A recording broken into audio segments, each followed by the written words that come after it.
ꯑꯩꯁꯦ ꯄꯣꯠ ꯃꯌꯥꯝꯁꯦ ꯍꯧꯖꯤꯛ ꯀꯞꯄꯦꯕ ꯍꯥꯏꯗꯤ ꯃꯗꯨꯗꯨꯅ ꯑꯩꯒꯤ ꯉꯁꯥꯏ ꯈꯤꯇꯪ ꯁꯦꯟꯗꯣꯡ ꯐꯪꯖꯅꯤꯅ ꯍꯔꯥꯎ ꯍꯔꯥꯎ ꯁꯦꯝꯖꯔꯨꯔꯒ ꯑꯗꯨꯒ ꯉꯁꯥꯏꯒꯤ ꯄꯣꯠꯇꯨ ꯃꯥꯡꯉꯛꯑꯒꯗꯤ ꯊꯃꯣꯏ ꯀꯥꯏꯕ ꯇꯥꯕꯅꯦꯕ ꯃꯇꯝꯗꯨꯗ ꯑꯩꯈꯣꯏ ꯌꯨꯝꯒꯤ ꯏꯆꯦ ꯃꯣꯏꯅꯁꯨ ꯍꯥꯏꯕꯀꯣ ꯑꯁ ꯅꯪꯅ ꯋꯥꯅ ꯋꯥꯅ ꯇꯧꯔꯒ ꯃꯤꯟꯆꯤꯜ ꯑꯃꯐꯥꯎ ꯂꯩꯕ ꯉꯝꯗꯕꯒꯤ ꯁꯦꯝꯃꯤꯕ ꯄꯣꯠ ꯃꯌꯥꯝꯁꯦ ꯂꯣꯏ ꯃꯥꯡꯕ ꯑꯗꯨꯝ ꯃꯥꯡꯕꯗ ꯅꯨꯡꯉꯥꯏꯇꯦ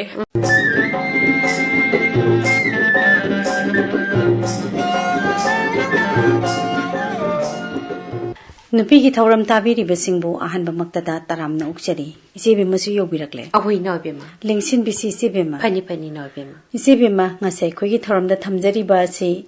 ꯍꯧꯖꯤꯛ ꯑꯩꯈꯣꯏꯒꯤ ꯃꯁꯥꯅ ꯃꯁꯥꯕꯨ ꯊꯕꯛ ꯄꯤꯖꯗꯨꯅ ꯑꯩꯈꯣꯏꯒꯤ ꯍꯤꯡꯅꯕꯒꯤ ꯂꯥꯟꯐꯝꯁꯤꯗ ꯑꯩꯈꯣꯏꯒꯤ ꯆꯪꯁꯤꯜꯂꯛꯂꯤꯕꯤ ꯍꯥꯏꯖꯕ ꯇꯥꯔꯦꯀꯣ ꯑꯍꯣꯏ ꯅꯥꯎꯕꯦꯝꯃ ꯃꯣꯏꯔꯥꯡ ꯊꯝꯅꯥꯄꯣꯛꯄꯤꯗ ꯂꯩꯕ ꯃꯥꯂꯥ ꯐꯨꯗ ꯄ꯭ꯔꯣꯁꯦꯁꯤꯡ ꯃꯦꯀꯤꯡ ꯁꯦꯟꯇꯔꯒꯤ ꯄ꯭ꯔꯣꯄꯥꯏꯇꯔ ꯑꯣꯏꯔꯤꯕꯤ ꯃꯥꯂꯥ ꯍꯦꯃꯥꯝꯒ ꯏꯆꯦꯕꯦꯝꯃꯒ ꯎꯅꯗꯨꯅ ꯋꯥꯔꯤ ꯁꯥꯟꯅꯕꯒꯤ ꯊꯧꯔꯝ ꯑꯗꯨ ꯃꯌꯥꯝ ꯄꯨꯟꯅ ꯇꯥꯃꯤꯟꯅꯁꯤ ꯏꯆꯦꯕꯦꯝꯃ ꯐꯅꯤ ꯅꯥꯎꯕꯦꯝꯃ ꯑꯗꯨꯗꯤ ꯅꯆꯦꯝꯒ ꯑꯃꯨꯛꯇꯪ ꯎꯅꯖꯒꯦ ꯑꯩꯈꯣꯏ ꯏꯆꯦꯕꯦꯝꯃ ꯃꯥꯂꯥꯕꯨ ꯑꯍꯥꯟꯕꯃꯛꯇꯗ ꯇꯔꯥꯝꯅ ꯑꯣꯛꯆꯔꯤ thank you all India radio ꯏꯝꯐꯥꯜꯕꯨꯁꯨ ꯃꯂꯥ ꯍꯦꯃꯥꯝꯅ ꯀꯥꯏꯈꯨꯝꯖꯔꯤ ꯃꯥꯂꯥ ꯑꯩꯈꯣꯏꯒꯤ ꯃꯥꯂꯥꯅ ꯍꯧꯖꯤꯛ ꯔꯟ ꯇꯧꯔꯒ ꯂꯩꯔꯤꯕ ꯐꯨꯗ ꯄ꯭ꯔꯣꯁꯦꯁꯤꯡ ꯃꯦꯀꯤꯡ ꯁꯦꯟꯇꯔ ꯑꯁꯦ ꯀꯌꯥꯝ ꯀꯨꯏꯔꯒꯦ ꯍꯧꯗꯣꯛꯄꯤꯔꯛꯄ ꯑꯩꯒꯤ ꯐꯨꯗ ꯄ꯭ꯔꯣꯁꯦꯁꯤꯡꯒꯤ ꯊꯕꯛꯁꯦ ꯑꯩꯈꯣꯏ ꯆꯍꯤ 18 ꯃꯌꯥ ꯑꯗꯨꯃꯥꯏꯅ ꯐꯥꯔꯦ 18 ꯁꯨꯔꯦ ꯃꯥꯂꯥꯅ ꯄꯨꯊꯣꯛꯄꯤꯔꯤꯕ ꯀꯣ ꯄꯣꯠꯊꯣꯛꯁꯤꯡꯁꯦ ꯀꯔꯤ ꯀꯔꯤꯅꯣ ꯍꯥꯏꯕꯗꯨ ꯃꯌꯥꯝꯗ ꯑꯃꯨꯛꯇꯪ ꯁꯟꯗꯣꯛꯅ ꯍꯥꯏꯕꯤꯔꯝꯃꯨ ꯍꯣꯏ ꯑꯩ ꯃꯌꯥꯝꯗ ꯑꯗꯨꯝ ꯍꯧꯖꯤꯛ ꯑꯩꯅ ꯄꯨꯊꯣꯛꯏꯕ ꯑꯥꯏꯇꯦꯝꯁꯦ ꯑꯩꯈꯣꯏꯒꯤ ꯂꯣꯀꯦꯜꯒꯤ ꯑꯣꯏꯕ ꯑꯩꯈꯣꯏ ꯏꯔꯝꯗꯝ ꯃꯅꯤꯄꯨꯔꯗ ꯐꯪꯕ ꯆꯥꯛꯍꯥꯎ ꯀꯕꯣꯛ ꯁꯤꯃ ꯅꯝꯕꯔ 1ꯗ ꯂꯩꯔꯦꯀꯣ ꯑꯗꯨꯒ ꯑꯩꯈꯣꯏꯒꯤ ꯂꯗꯨ ꯂꯩꯔꯦ ꯍꯩꯃꯥꯡ ꯂꯩꯔꯦ ꯍꯥꯏꯗꯤ ꯍꯧꯖꯤꯛ ꯍꯩ ꯔꯥ ꯑꯗꯨꯝ ꯑꯣꯏꯔꯒꯗꯤ ꯍꯩꯅꯧ ꯍꯩꯇꯨꯞ ꯃꯇꯝ ꯃꯇꯝꯒꯤ ꯑꯗꯨꯒ ꯑꯩꯈꯣꯏꯒꯤ ꯂꯐꯣꯏ ꯑꯆꯥꯔ ꯀꯣ ꯑꯗꯒꯤ ꯇꯣꯔꯕꯣꯠ ꯑꯆꯥꯔ ꯇꯔꯕꯨꯖ ꯑꯆꯥꯔ ꯑꯗꯩꯗ ꯁꯀꯨꯁ ꯑꯆꯥꯔ ꯈꯥꯃꯦꯟ ꯑꯁꯤꯟꯕꯤ ꯑꯆꯥꯔ ꯑꯗꯨꯒ ꯌꯦꯟ ꯁꯤꯡꯖꯨ ꯀꯣ ꯑꯗꯨꯒ ꯍꯥꯏꯔꯤꯕ ꯑꯥꯏꯇꯦꯝꯁꯦ ꯈꯛ ꯅꯠꯇꯦ ꯁꯨꯝ ꯇꯣꯉꯥꯟ ꯇꯣꯉꯥꯟꯕ ꯑꯥꯏꯇꯦꯝꯁꯦ ꯄꯣꯠꯇꯤ ꯏꯁꯥꯅ ꯄꯨꯊꯣꯛꯄꯗꯤ ꯑꯗꯨꯛꯀꯤ ꯃꯇꯤꯛ ꯋꯥꯈꯜꯁꯤꯅ ꯈꯜꯂꯨꯕ ꯄꯣꯠꯇꯤ ꯑꯌꯥꯝꯕꯅ ꯑꯗꯨꯃꯛ ꯄꯨꯊꯣꯛꯄ ꯉꯝꯗꯦ ꯍꯣꯏ ꯍꯣꯏ ꯑꯗꯨꯒ ꯍꯥꯏꯔꯤꯕ ꯃꯥꯂꯥꯅ ꯇꯧꯕꯤꯔꯤꯕ ꯊꯕꯛ ꯊꯧꯔꯝꯁꯤꯡ ꯑꯁꯦ ꯉꯁꯥꯏ ꯆꯍꯤ 12 23 ꯁꯨꯔꯦ ꯍꯥꯏꯕꯤꯔꯦꯗꯅ ꯑꯍꯥꯟꯕ ꯍꯧꯒꯠꯂꯛꯈꯤꯕꯒꯤ ꯋꯥꯈꯜꯂꯣꯟ ꯀꯔꯝꯍꯥꯏꯅ ꯇꯧꯔꯒ ꯁꯤꯒꯨꯝꯕ ꯊꯕꯛ ꯊꯧꯔꯝꯁꯤ ꯆꯠꯊꯒꯦ ꯀꯥꯏꯅ ꯈꯟꯕꯒꯤ ꯋꯥꯈꯜꯁꯦ ꯂꯥꯛꯈꯤ ꯑꯗꯨꯒ ꯉꯟꯅ ꯇ꯭ꯔꯦꯅꯤꯡ ꯐꯪꯈꯤꯕ꯭ꯔꯥ ꯀꯣꯟꯅ ꯐꯪꯕ꯭ꯔꯥ ꯍꯥꯏꯕꯗꯨꯁꯨ ꯍꯥꯏꯕꯤꯌꯨ ꯍꯣꯏ ꯑꯩ ꯁꯨꯝ ꯁꯤꯒꯤ ꯐꯨꯗ ꯄ꯭ꯔꯣꯁꯦꯁꯤꯡꯒꯤ ꯊꯕꯛꯁꯦ ꯑꯗꯨꯝ ꯌꯥꯝ ꯏꯁꯥꯅꯁꯨ ꯄꯥꯝꯃꯛꯈꯤ ꯇꯧꯕꯇꯕꯨ ꯑꯩꯅ ꯁꯤꯒꯤ ꯊꯕꯛꯁꯦ ꯄꯥꯝꯃꯛꯈꯤꯕꯗꯤ ꯑꯩ ꯌꯨꯝꯗ ꯂꯩꯕ ꯀꯥꯟꯗ ꯍꯥꯟꯅꯗꯤ ꯑꯩꯗꯤ ꯗꯨꯀꯥꯟ ꯇꯧꯖꯔꯝꯃꯦ ꯗꯨꯀꯥꯟ ꯇꯧꯕ ꯃꯇꯨꯡꯗ ꯑꯩ ꯁꯨꯝ ꯁꯦꯟꯊꯣꯛ ꯂꯝꯕꯤ ꯂꯩꯇꯕꯗꯒꯤ ꯁꯤꯒꯤ ꯐꯨꯗ ꯄ꯭ꯔꯣꯁꯦꯁꯤꯡꯒꯤ ꯊꯕꯛꯁꯦ ꯑꯣꯏꯅ ꯍꯣꯠꯅꯒꯦꯅ ꯈꯜꯂꯝꯃꯦ ꯑꯗꯩ ꯈꯟꯕꯗꯒꯤ ꯑꯩꯁꯦ ꯁꯨꯝ ꯑꯩꯈꯣꯏꯒꯤ ꯁꯨꯝ ꯀꯩꯔꯣꯜ ꯂꯩꯀꯥꯏꯗ ꯄꯥꯟꯕ ꯍꯩ ꯔꯥꯁꯦ ꯑꯗꯨꯝ ꯄꯠꯂꯒ ꯃꯈꯣꯡꯗ ꯀꯩꯗ ꯀꯦꯜꯂꯒ ꯃꯥꯡꯕꯁꯤ ꯎꯕꯗꯅꯦ ꯑꯩꯅ ꯅꯨꯡꯉꯥꯏꯇꯕ ꯑꯗꯨꯝ ꯐꯥꯎꯋꯦꯕ ꯐꯥꯎꯕꯗ ꯑꯩꯅ ꯁꯤꯗꯤ ꯑꯩ ꯑꯗꯨꯝ ꯍꯩ ꯔꯥꯁꯦ ꯁꯥꯕ ꯇꯝꯃꯒꯦ ꯑꯗꯨꯒ ꯄꯣꯠꯆꯩꯁꯤꯡꯁꯦ ꯃꯥꯡꯍꯟꯗꯕꯤꯗ ꯑꯩꯅ ꯃꯥꯔꯀꯦꯠꯇ ꯑꯗꯨꯝ ꯈꯤꯇꯪ ꯌꯣꯟꯕ ꯉꯝꯅꯕ ꯍꯣꯠꯅꯖꯒꯦꯅ ꯍꯣꯠꯅꯖꯔꯛꯄꯅꯤ ꯑꯗꯣ ꯏꯍꯥꯟ ꯍꯥꯟꯅ ꯍꯧꯒꯠꯂꯛꯄꯁꯤꯗꯗꯤ ꯀꯔꯝꯕ ꯍꯧꯖꯤꯛꯀꯤ ꯍꯩ ꯔꯥ ꯈꯔꯗꯨꯃꯛ ꯇꯧꯕꯤꯕ꯭ꯔꯥ ꯍꯧꯖꯤꯛ ꯃꯥꯂꯥꯅ ꯄꯟꯕꯤꯈꯤꯕꯗꯗꯤ ꯇꯣꯉꯥꯟ ꯇꯣꯉꯥꯟꯕ ꯑꯥꯏꯇꯦꯝ ꯃꯌꯥꯝ ꯑꯃ ꯌꯥꯎꯈ꯭ꯔꯦꯗꯅꯀꯣ ꯑꯍꯥꯟꯕ ꯍꯧꯒꯠꯂꯛꯄꯁꯤꯗꯗꯤ ꯀꯔꯤꯅ ꯏꯍꯥꯟ ꯍꯥꯟꯅ ꯍꯧꯈꯤ ꯑꯍꯥꯟꯕ ꯑꯩꯅ ꯈ꯭ꯋꯥꯏ ꯐꯥꯔꯁꯇ ꯍꯧꯔꯛꯄꯁꯦ ꯆꯣꯔꯐꯣꯟ ꯑꯆꯥꯔꯗꯒꯤ ꯍꯥꯟꯅ ꯍꯧꯖꯔꯛꯑꯦ ꯆꯣꯔꯐꯣꯟ ꯑꯆꯥꯔꯁꯦ ꯑꯩꯈꯣꯏꯒꯤ ꯑꯗꯨꯝ ꯌꯨꯝꯗ ꯀꯩꯗ ꯁꯨꯝ ꯄꯥꯜꯂꯦꯕꯀꯣ ꯄꯥꯟꯕꯅꯤꯅ ꯁꯨꯝ ꯁꯤ ꯃꯥꯡꯈꯤꯗꯕ ꯁꯔꯨꯛ ꯑꯁꯤꯗꯤ ꯐꯥꯔꯁꯇ ꯁꯤ ꯄꯣꯠꯁꯤꯗꯒꯤ ꯍꯥꯟꯅ ꯑꯗꯨꯝ ꯍꯦꯛꯑꯒ ꯇꯝꯃꯒ ꯑꯗꯨꯝ ꯌꯣꯟꯕ ꯈꯣꯠꯄ ꯍꯧꯔꯛꯑꯦꯕꯀꯣ ꯑꯗꯩ ꯍꯧꯔꯛꯄꯁꯤꯗꯤ ꯉꯁꯥꯏꯒꯤ ꯑꯗꯨꯝ ꯄꯣꯠ ꯑꯃ ꯍꯧꯕꯗꯒꯤ ꯄꯣꯠ ꯑꯅꯤꯒꯤ ꯋꯥꯈꯜꯁꯦ ꯑꯗꯨꯝ ꯂꯥꯛꯈꯤꯕ ꯍꯥꯏꯇꯥꯔꯦ ꯑꯅꯤꯗꯒꯤ ꯑꯍꯨꯝꯒꯤ ꯑꯗꯨꯝ ꯂꯥꯛꯑꯦ ꯑꯍꯨꯝꯗꯒꯤ ꯃꯔꯤꯗꯒꯤ ꯃꯉꯥ ꯍꯥꯏꯗꯤ ꯄꯣꯠꯀꯤ ꯃꯈꯟ ꯃꯈꯟ ꯑꯥꯏꯇꯦꯝꯁꯦ ꯑꯗꯨꯝ ꯃꯌꯥꯝ ꯑꯃ ꯇꯧꯅꯤꯡꯕ ꯐꯥꯎꯔꯛꯑꯦꯕꯀꯣ ꯑꯗꯨ ꯉꯁꯥꯏꯒꯤ ꯑꯍꯥꯟꯕ ꯍꯧꯔꯛꯄ ꯃꯇꯝꯗꯗꯤ ꯑꯩꯈꯣꯏ ꯁꯤꯒꯤ ꯊꯕꯛꯁꯦ ꯍꯧꯅꯕ ꯍꯣꯠꯅꯕꯗꯗꯤ ꯄꯩꯁꯥꯁꯦ ꯃꯇꯝꯗꯨꯗꯗꯤ ꯌꯥꯝꯅꯁꯨ ꯋꯥꯏ ꯍꯥꯏꯇꯥꯔꯦ ꯄꯩꯁꯥ ꯊꯕꯛ ꯑꯃ ꯇꯧꯕꯗ ꯄꯩꯁꯥꯁꯦ ꯑꯗꯨꯛꯀꯤ ꯃꯇꯤꯛ ꯗꯔꯀꯥꯔ ꯂꯩꯕꯅꯤना ꯑꯗꯣ ꯑꯩꯈꯣꯏꯒꯤ ꯑꯩꯅ ꯃꯁꯤꯒꯤ ꯍꯩꯁꯦ ꯍꯧꯔꯝꯗꯀꯥꯟꯗ ꯈꯨꯠꯇꯗꯤ ꯄꯩꯁꯥꯁꯦ ꯑꯃꯐꯥꯎ ꯂꯩꯇꯕ ꯑꯣꯏꯌꯦꯕ ꯄꯩꯁꯥꯁꯦ ꯂꯩꯇꯕꯅꯤꯅ ꯑꯩꯈꯣꯏꯒꯤ ꯃꯥꯝ ꯑꯃ ꯑꯩꯈꯣꯏ ꯌꯨꯝꯗ lakpa haitare da aina mama haira ke lonaba pisa so amma boleite sabati yam saninge haibako mawaru no smaina tong lawi da haimi hamma malabuk ta taraga le hawe yam nan sunale mafam je tapire ebuko ada isinga tang wakhan di tora me aina ikara se kaina sidi cycle pura boraga tora aise lobu sat lebuko haibi se sai ge pisa do leitaba orakpanina ngasai ge haira do phangagadi nang sadaraga doini do malana haira do phangagadi maduna sem saraga pisa olakadaba pol oibani nang ngasai ge ikara su ikaina sum tong lawi sida cycle se pura haise han badu khun mu chat lebuko nang sai ge haise dum khun ba horakpa sida tong lawi gi mi sing dum lambi da chat ong mayam leibes nang sai moi khun gi mi makti natabanina kai de gi la pano khotpunan sum hangapa jeng sai gi wakhan de kitang nungai ta ba kapning wakhan thonharakpado hoi kapning ba dum phau yebuko ai sum khalas ikara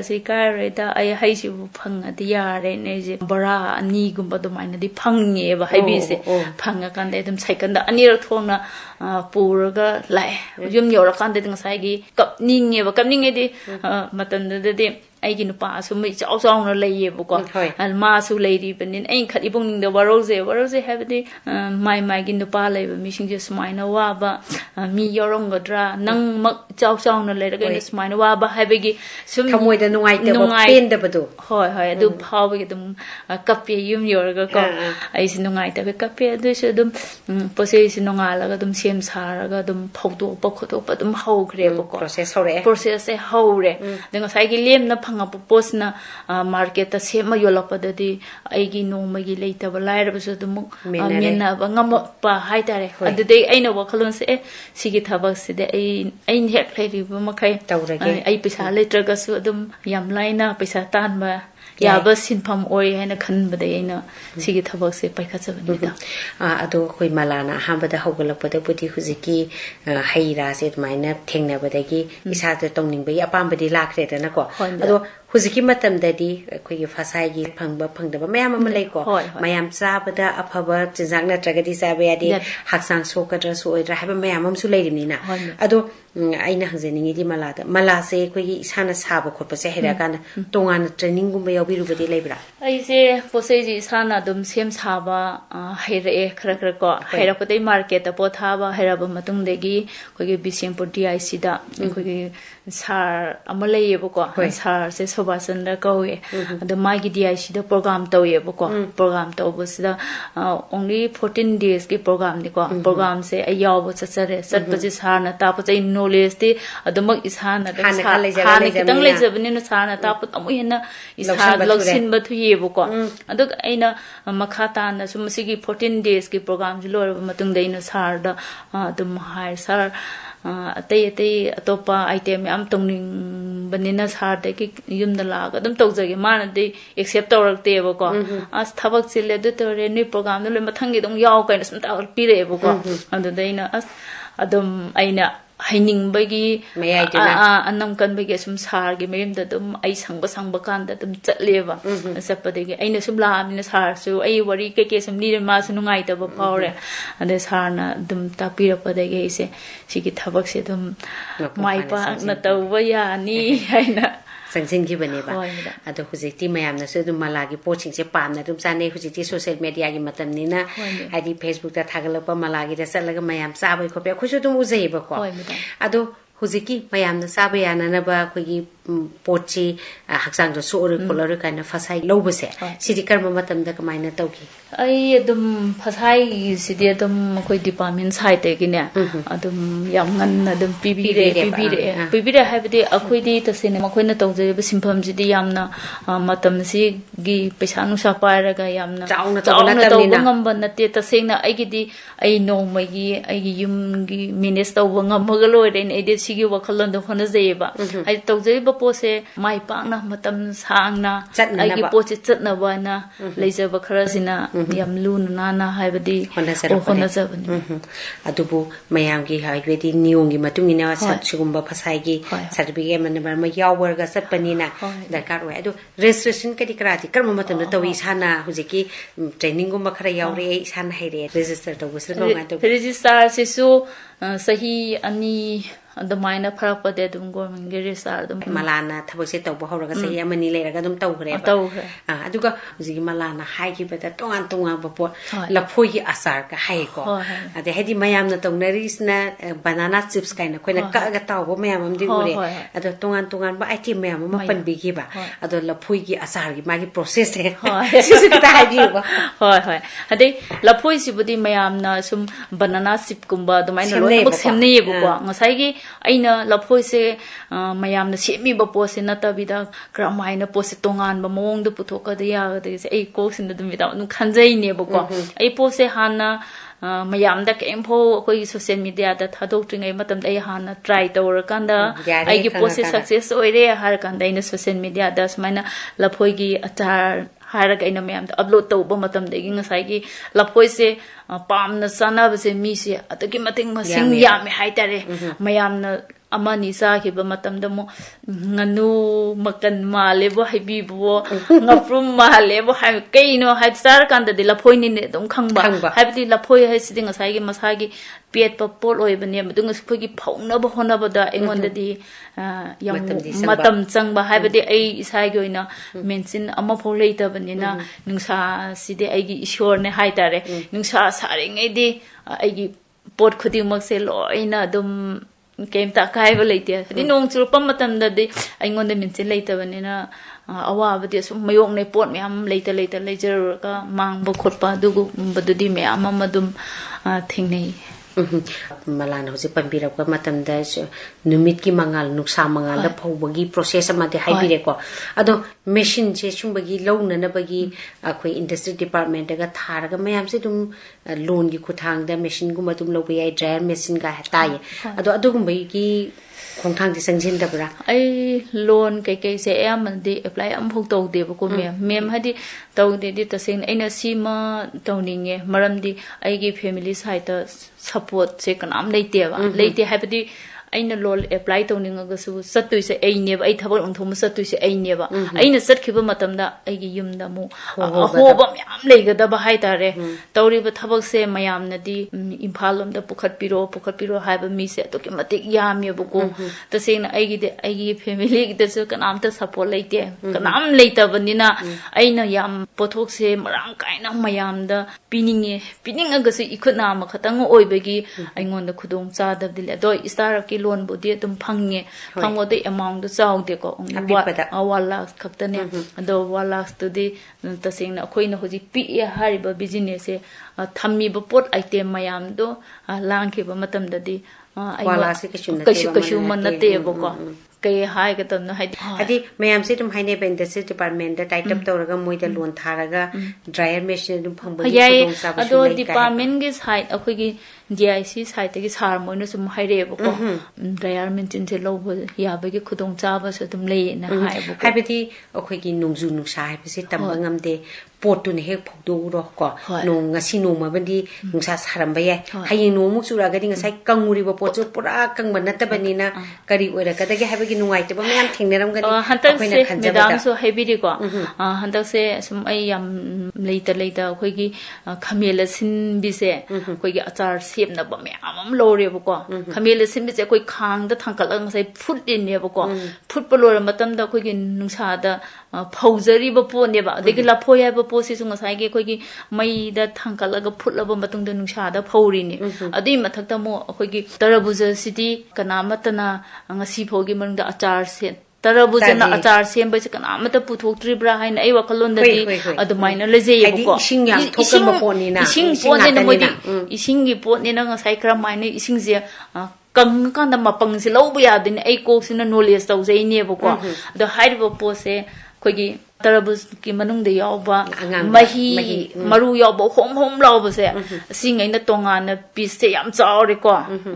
tarabus ya pik pa law budi yadre kg amana manga ta ba taruk ta ba achau se sumaina khoina thang na karan sel kan khot pa kan da piece suk chauri ba ko suk chaur ga de heng adu dana kangsel suk chaur ga de matong de tha law sai ising ni na sum kup na law ga de kem law ya ra maram di ising ata oi bani na manungi saruk se loina khoina tongana ma lauthop lore ha matunda mathaki asang base lauthop lore matunda manung de yoriba thaba angobagi saruk se koi samna ha da khungdum ku khungdum khokto ka manung de lehoba se asim tongani extra lori neba pot amana ani to ali neba ko duka haiba posi se dum phut ka deine ba ani muk loina phut ka deine phulaba matung da loina nungsa da phau ai ji nungsa da phau ba hore ada ina asphare pot ke order so handak tim am lam mapalam thabine to ke mati pot mayam sina media da ubi ba matam da lobo la pisang se to ke mati wangi maramdi aina pot pi ba ngamda ba haidi pot tik pot chat pa gi su ai oire ba ko karai da kitang pose hong na saung na phangi na thi ba sat pa gi su ai isa dam oi ba ado mi na dam hai medam thaba ma tawra gi di mi se dam darkar re meng gi mateng pang bi na ba hai ado taw bodi am taw ninge do nga sagi khamisin mi am lo ba se ado pat ki ba gi wari do khamela sen ma jai sen phawdo ba hore ba ko tar bu se ka se ai yam tang na su logja ba ne si yo la ga dai asin ba pot awat pa mu logo de ne asa se tawjar ga phawjari ne ba ko haika sisu koi local da pan ba haika sisu ne ba ado phau ba se hore hau kan sin numini ni sure ado nongal kan da di nong ji numi manga taru ni sure ba ko ngasai gi nungsa mangan phugi be pose kitang machum langsin ba hore haibe gi wakhal da nungai ba hora kan do magi kangda numit matam shudingai da nong se lepta bi chura abani nang sai gi pose akoina nungsa phur mena pose ko phai ka ba thui ba sungphu phu da bi tham ba ma kitang adum yai ba semtok semjin do nungsa phur ko mu hanjilaga ingal la tham ba do ne mo ina bera kai suja ka bi hele ba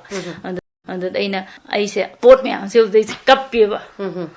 adi madu duna egi ngasai sen kitang sendong phangjani na hara horok semjaruraga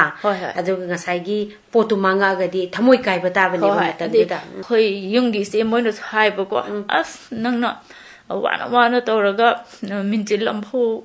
leiba ngamda ba gi themi ba pon myam je loi mang ba du ngai te pose to ke mating mange ba hai ku ka se ko ya wana tawraga adu khan no sasna sabiri gai di pa ba adu khan de se nungai te ware harga su aigi family side ta simata naraga ai leina aina si tawbi ge haibe gi sector am leita bo ko hiram khuding makta khutse na matang punsi ji ge dum oina ko jam awa ba wari shulibi di koi gi malana matang si dam hangjeningi si malana ngasai gi aina sum wari tajara ko matam da malagi oina di mating pang na bam ta leite na haise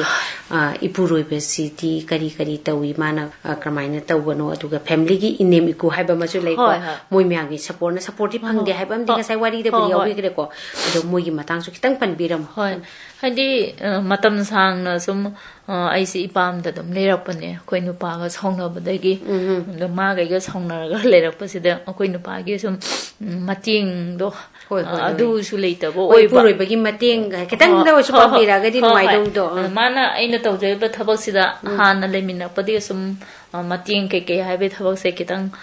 yengsin bi bas yam walapa ade akoina de angang icha po abanena icha se mi ga manana thamninge mai tame mingon de hen icha haisidi semninge loina semning bo obanena wakhan manna de aini icha wangna thamninge anda aigi fana adugi support leita buko leita bane ai than khata sum oirak pagi ado punsi jing sai gi nupi am oina nupi sidi kaplaga paksai hai gadra aigi punsi dadi ko hadi akhoi gi icha se isa na khoi gi lan ne boko nupa na nupi de support tawbe ka nupi je maithong makala na leraga aina hai singba saga de aigi nipa na engonda mayam tawraga te ai hai singba ta ga de na afaba mama oi ga toine boko aina mayam da haijaning badi magi nupa na hanna yengbidraba kari sari kaidori aigi sa mahi tamna bo kaidau sige afaba lambi ti sakra maina wangna thangka sige na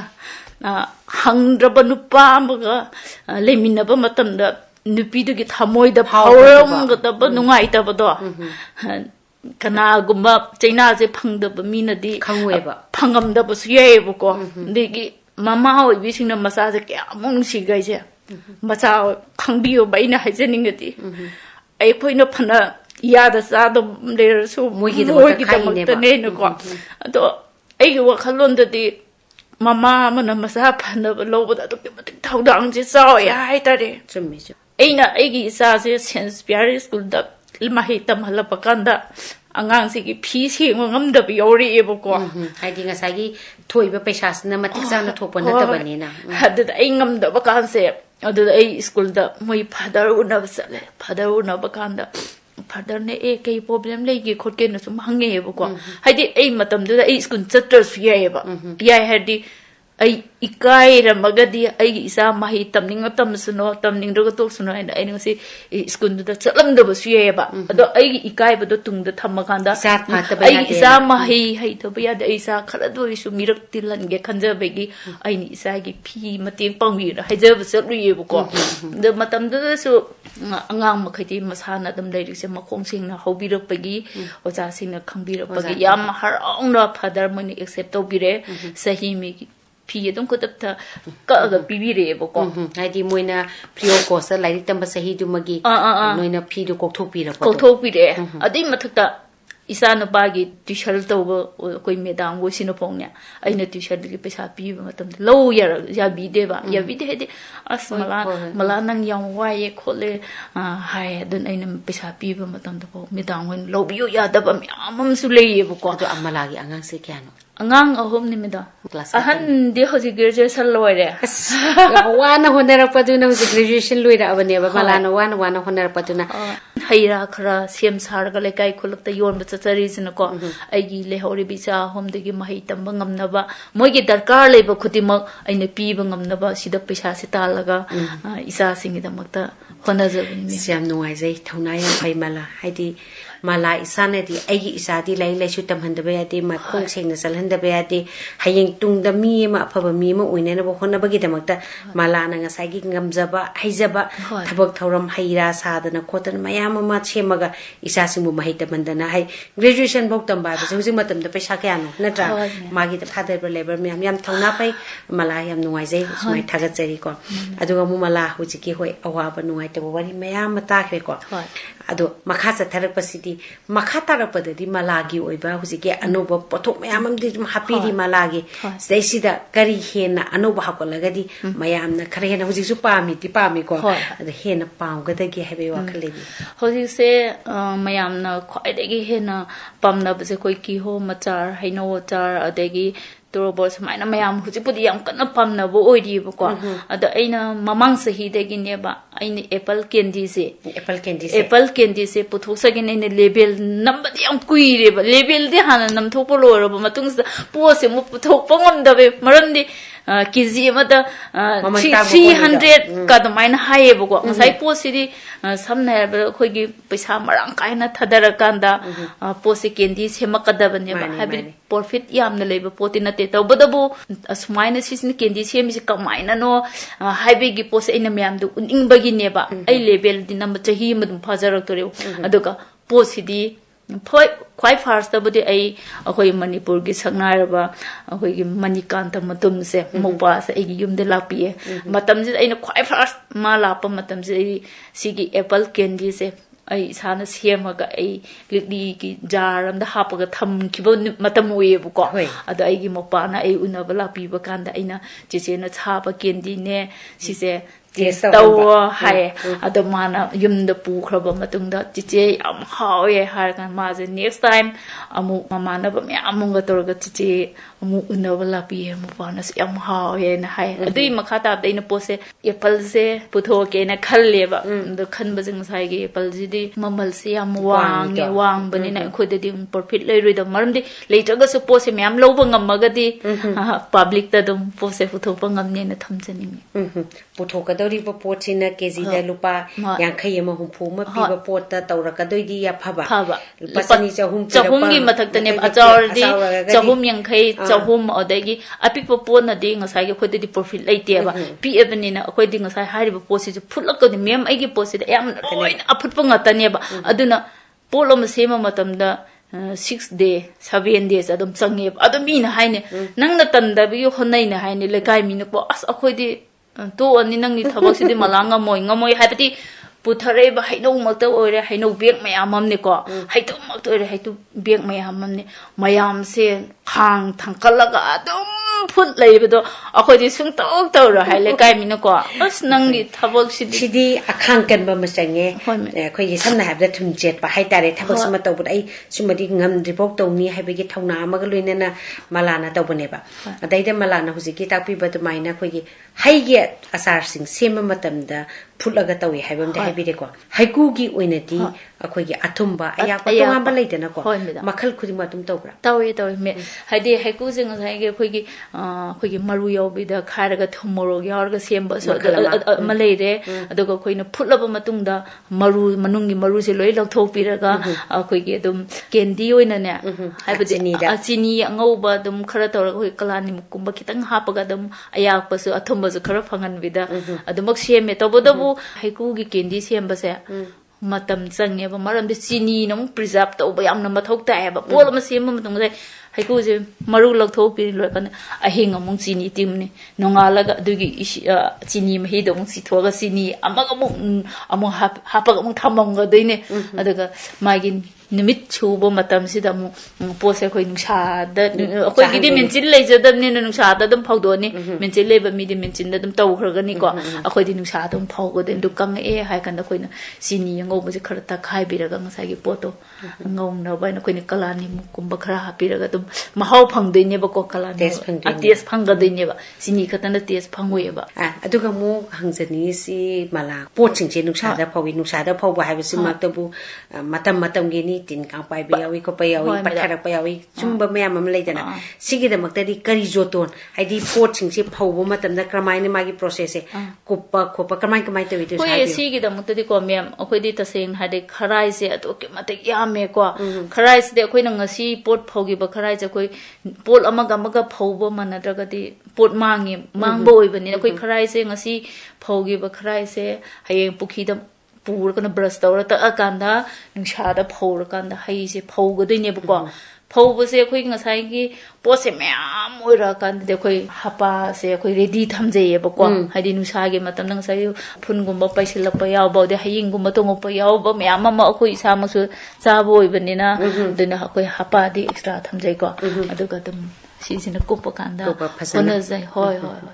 aduga khoina malagi sum khoina thengna sakibada haimangi oiba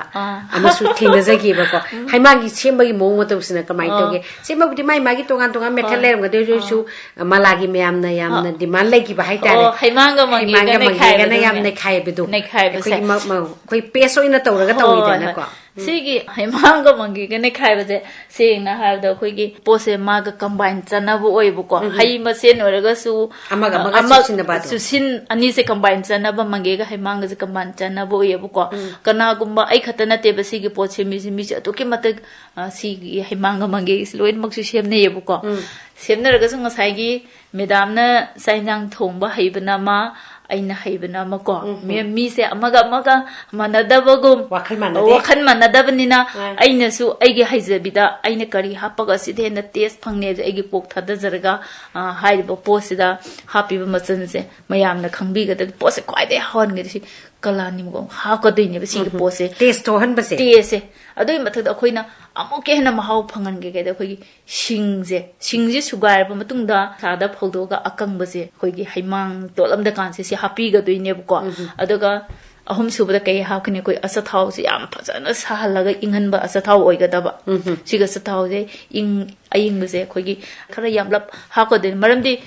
mangi se ngasangi akoina nekhai ba mapon thok na bhona de ising khara yawgi banena na ising thengi ba pote pumba tu ye ba maramdi pumaka da po se ngasangi khoi gi thau sine control taw doine ba punguda ba saruk to adina control taw ye ba ado matang sitam khani se malana isana tongan phum chalaga training gumba piru bati lebra hoi training program se adum lam tongan ba mafam de adum training program taw biyo na haibir pa gi matungin adum training program se mafam atopata salaga dum pijare mida yam nuwaijai ngasi malaga ngauna duna lana paikhat piriba malaput processing making center sida lawriba thawda magi tawrang na bohona pada thingna ki ba awaba ngasi phawura oiraliba thabak thawong singi matang na mayam ama pawdam biramba malapu amuka na thagacheri on dia radio su malai mam na ikai khungna uchare isi bema ngase khoi thoramda mayam punna taminare masana masabu thabak pizaduna hingnabagi lanphamda kanna mayok naribi moirang thamna pokpidagi mala hemamga isi bemaga unaduna wari sanarubagi thoramadu ahui no bema thoram puthokpi thokchom renubala